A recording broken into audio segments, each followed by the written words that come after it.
Congress ma'am, finally आज आपका divorce हो ही गया। आज से आप अपने पति और सास ससुर से हमेशा के लिए अलग हो गए। और हाँ, हाथ से आपके बच्चे की कस्टडी भी आपके हाथ में है। थैंक यू सो मच वकील साहब। आप नहीं जानते कि मैं कितना फ्री फील कर रही हूँ। फाइनली मैं अब अपने हस्बैंड से अलग हो चुकी हूँ। अब मैं अच्छे से रहूंगी, अपनी लाइफ जीऊंगी अच्छी तरह। तो ठीक है मैम, मैं चलता हूँ। और अगर आप अपने पति से लास्ट टाइम मिलना चाहते हैं तो आई थिंक वो पार्क में बैठे हुए हैं, जाके मिल लीजिए। ठीक है, मैं उनसे एक बार मिल लेती हूँ। ठीक है, ठीक है, thank you. Welcome.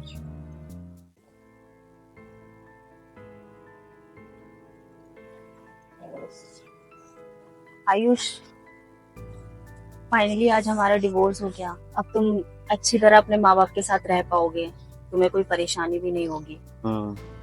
And congratulation to you. बच्चे की कस्टडी तुम्हें मिल गई, तुम केस जीत गई। वो तो है, मेरा बच्चा अब मेरे पास ही रहेगा। हाँ, और तुम खुशी खुशी अब अपनी लाइफ काट लोगे मेरे बिना। वो तो है।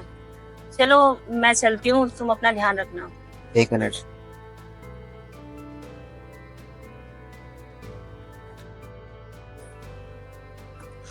ये मेरी प्रॉपर्टी के कागज, मैंने अपनी आधी प्रॉपर्टी तुम्हारे नाम कर दी है, ये लो।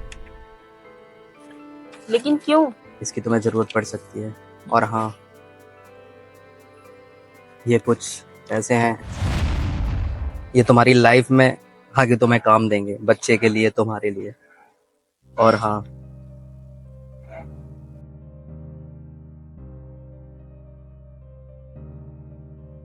ये मेरा एटीएम कार्ड, इसमें मेरी लाइफ की सारी सेविंग है।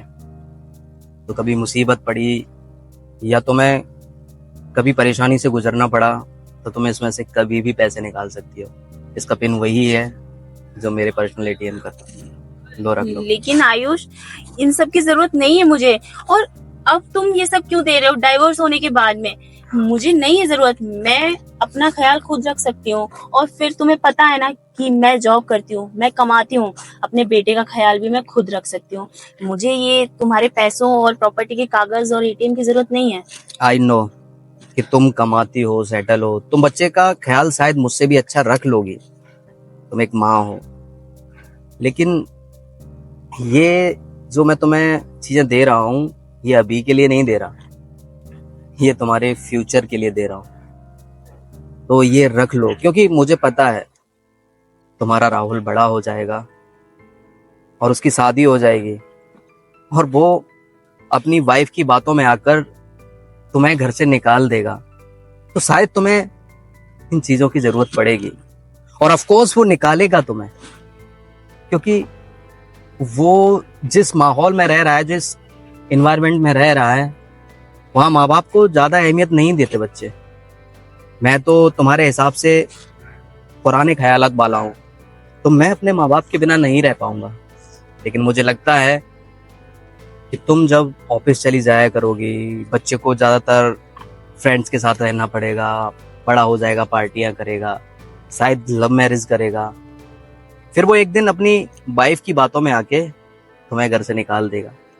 तब तुम्हारे पास कोई नहीं होगा, ना मैं, ना सास ससुर यानी कि मेरे माँ बाप, और ना तुम्हारा बच्चा, ना बहू। फिर तुम अपनी अकेली लाइफ कैसे काटोगी उस बुढ़ापे में? तो बस ये प्रॉपर्टी, ये पैसे, ये सारी चीजें शायद उस टाइम तुम्हारी कुछ मदद कर दें जीवन काटने में। बस इसीलिए मुझे डर है इस बात का, तुम न जाने कैसे रह पाओगी। इस वजह से मैं ये तुम्हें दे रहा हूँ, प्लीज ले लो, ये रख लो। ठीक है, मुबारक है तुम्हें तुम्हारा बच्चा। बस उसका ध्यान रखना, और सबसे ज्यादा ध्यान अपना रखना, और उसे परवरिश अच्छी देना कि वो तुम्हें अपना परिवार माने। चलता हूँ।